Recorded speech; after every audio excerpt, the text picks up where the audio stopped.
Hello, and welcome to Week 2's Teach the Class video for intellectual property.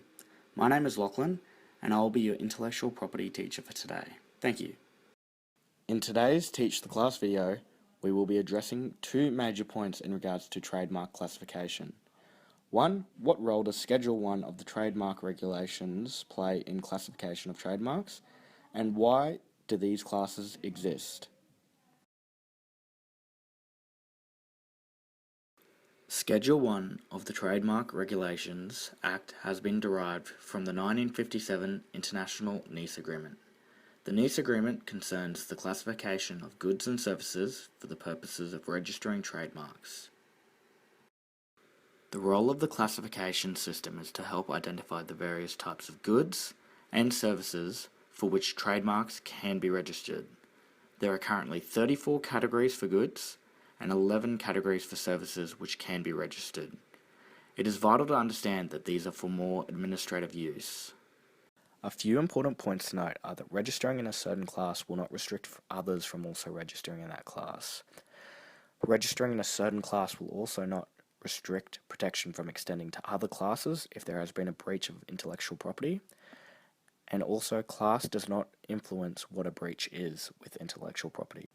A few examples would be registering a trademark for coffee will not restrict others from registering distinctly different trademarks in the coffee class.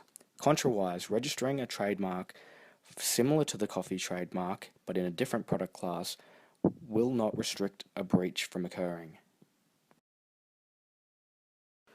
Another example would be if Party X was to register a car brand under Class 25 with a polo player as the emblem, and then Party Y used an exact identical emblem for their beverage brand under Class 32, then this would still constitute a breach under intellectual property.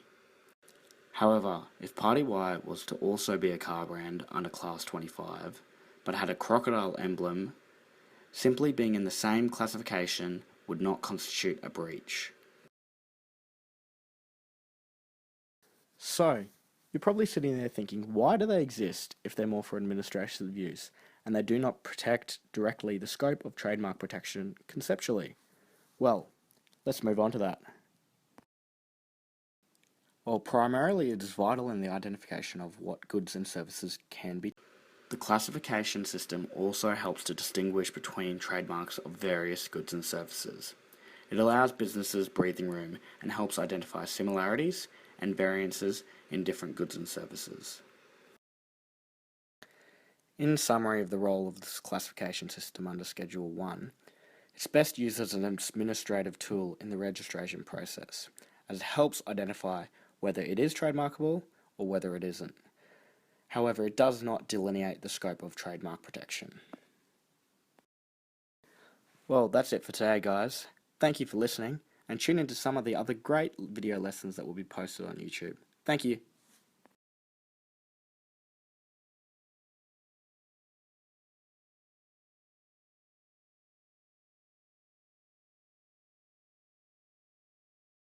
Created using Powtoon.